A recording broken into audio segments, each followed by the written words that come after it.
Good day, we are the Team Quad Squad, and for today we're going to answer the given activity, which is a development terminologies under the course of DEVC80 Fundamentals of Development Journalism. So here, these are the reporters or the presenters for today's class activity. But first, let us define what is development or understand what is development journalism. Development journalism focuses on social, cultural, and political issues in addition to economic aspects. Human development, which emphasizes assisting people in meeting their basic needs, is promoted and helped by development journalism. It reduces poverty and inequality and gives people the ability to express their own concerns and direct their own opinion. So, sino ba yung tinutukoy dito na people? So, we are referring to our minority groups, marginalized sectors, or specifically our ITs, our indigenous peoples, who basically needs the access of basic information that can help them to improve their situations and to articulate their concerns and attract the attention they need. So, for the issues to be addressed. So, development journalism serves as the voice sa ating to these peoples. They serve as the voice to these peoples for them to be able to exercise their rights, to express themselves freely, and to access, yun nga sabi ko kanina, to access the information they need for these people to bring about positive change.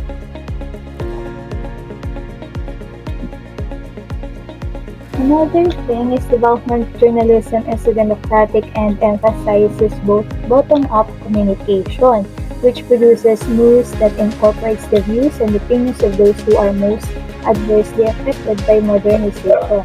Development journalism gives people's opinions a higher priority and gives them access to large audiences and decision makers. So, ito ang ating mga minority groups. Sila yung pinaka-priority ng development journalism because they are the one who are most affected by the modernization, especially yung mga nasa rural areas. So, going back to the activity, we are about to choose three development terminologies and explain its relative importance in understanding and delivering development journalism practices as communication major. So modernity, we choose the term modernity. For many people, ideas of development are linked to concepts of modernity. Modernity, in its broadest sense, means the condition of being modern, new, or up to date, so that the idea of modernity situates people and time according to born. So, however, more specifically, modernity has been used as a term to describe particular forms of economy and society based on the experiences of Western Europe and more recently the USA. In economic terms, modernity encompasses industrialization, urbanization, and the increased use of technology within all sectors of the economy. So when we say modernity, it's all about development. Yung nagkaroon ng development yung isang country and, most specifically technology yung um, technology is one of the aspect of modernity or modernization. We are about to become more updated sa mga bagay-bagay. Yun. So next,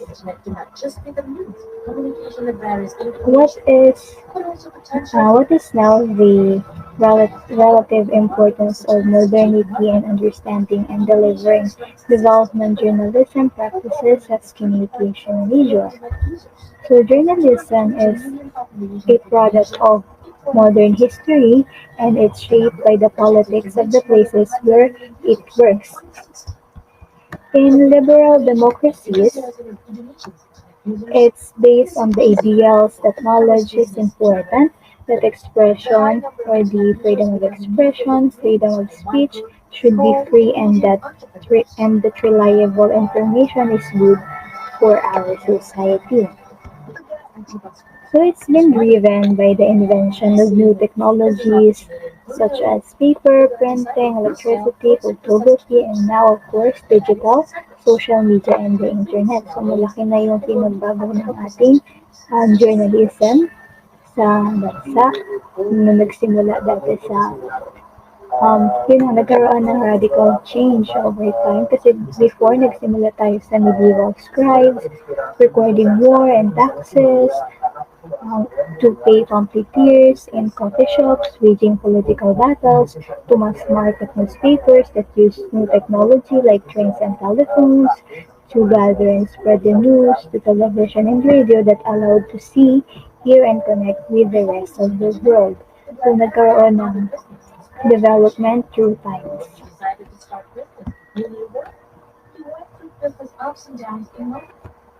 Now it's all changing again. So in the present era, we are experiencing the modernity or the modernization that we have today. So there's an automatic software programs are writing or these are called the bot journalism. Also, citizens broadcast on their phones and people tend to like and tweet the facts and opinions they want to share. And also, we are in the age when populist leaders and shadowy interest groups use the cliche fake news to attack journalists and deliberately mislead the public. So ito din yung isang epekto ng modernity sa journalism. Nagkakaroon na ng mga issues such as yan attacks, mga threats sa ating mga journalists, discrimination, and such para lang um, ma pabags ma-down nila ang journalist kasi malaki ang power ng journalism. Journalist has the most power in society, in the community kasi they are the one who's holding the information or they are the one has the who can provide this information that the people wanted to hear or to have. So therefore, the relative importance of modernity in understanding and delivering development journalism practices as communication major is that it helps cater the needs of the people. So basically, ang modernity po is mas natutulungan nito ay itong ating mga minority groups, ang ating marginalized sectors, more specifically our ITs, na makater yung kanilang pangangailangan. Also, modernity gives the voice to voiceless. Kasi dahil nga sa pag-develop, nagkakaroon na ng um, nagkakaroon na ng improvement, nagkakaroon na ng progress. Kung dati hindi nabibigyan ng pagkakataon ng race yung concern ng ating minorities, ngayon nagkakaroon na ng chance because the development journalism is now here to help them. Is now here and ready to help them. So next is the access of information through the use of technologies for effective communication and dissemination. Dahil nga sa modernity, mayroon na tayong mga technologies na mas magiging effective pa for communication and dissemination ng information sa mga tao. And next, it improved communication medium. So, nagkaroon ng iba't ibang medium ng communication in which mas mapapabilis yung access ng information. And lastly, Modernity supports sustainable development. So modernization offered both an explanation and the prediction of social change. As a process, modernization was used to describe the experience that so-called developing countries that they had to undergo in order to achieve the levels of economic and political development. So Philippines is one of the developing countries and it is more good for us to experience the modernity that we have, especially sa development journalism. For us, for everyone to exercise the freedom, the rights, and the democracy that we have. So the next um, turn will be discussed by the next presenter. Postcolonialism examines how societies, governments, and peoples in formerly colonized regions of the world experience international relations. The use of post by postcolonial scholars by no means suggests that the effects or impacts of colonial rule are now long gone. It's changed radically over time, from medieval scribes recording war and taxes to pay pamphleteers in coffee shops waging political battles to mass market newspapers that use new technology like trains and telephones to gather and spread the news, to television and radio that allowed to see, hear, and connect with the rest of the world. Rather, it highlights the impact that colonial and imperial history still have in shaping a colonial way of thinking about the world and how Western forms of knowledge and power marginalize the non-Western world. Postcolonialism means that it is the historical period or state of affairs representing the aftermath of colonialism. So what is the relative importance of the terminology postcolonialism in understanding and delivering development journalism practices as communication major? It is that the terminology views key issues in international relations as constituting discourse of power. Next is this notion of discourse allows scholars to utilize a frame of reference for thinking about the world and its problems that does not merely reside in the empirically verifiable and fact-based inquiry that drives traditional theories such as realism and liberalism. Third is by raising issues such as this, postcolonialism asks different questions to the other theories of IR and allows for not just alternative readings of history, but also alternative perspectives on contemporary events and issues. Lastly, postcolonialism is not only interested in understanding the world as it is, but also as it ought to be. It is concerned with the disparities in global power and wealth accumulation and why some states and groups exercise so much power over others. Good day. So, I use the terminology third world because this is often used to refer to the nations of Africa, Asia, Latin America, and the Caribbean. It was originally used to describe those countries which were part of the non-aligned movement NAM. They did not officially support either the capitalist USA or the communist USSR during the Cold War, instead preferring a third way. It was often interpreted as in third place. Under the interpretation are the following. First world is consists of the industrialized capitalist nations of Western Europe, USA, Canada, Japan, New Zealand, and Australia. Second world consists of the communist bloc of the USSR and the Eastern Europe. This third world for me is another term for developing countries because it is said that the first world includes those countries that I know are part of the developed countries. Also, third world seems to be the lowest or under the superior nations because they lack of something. What is the relative importance in understanding and delivering development journalism practices as communication major? Journalism played a very important role in our society.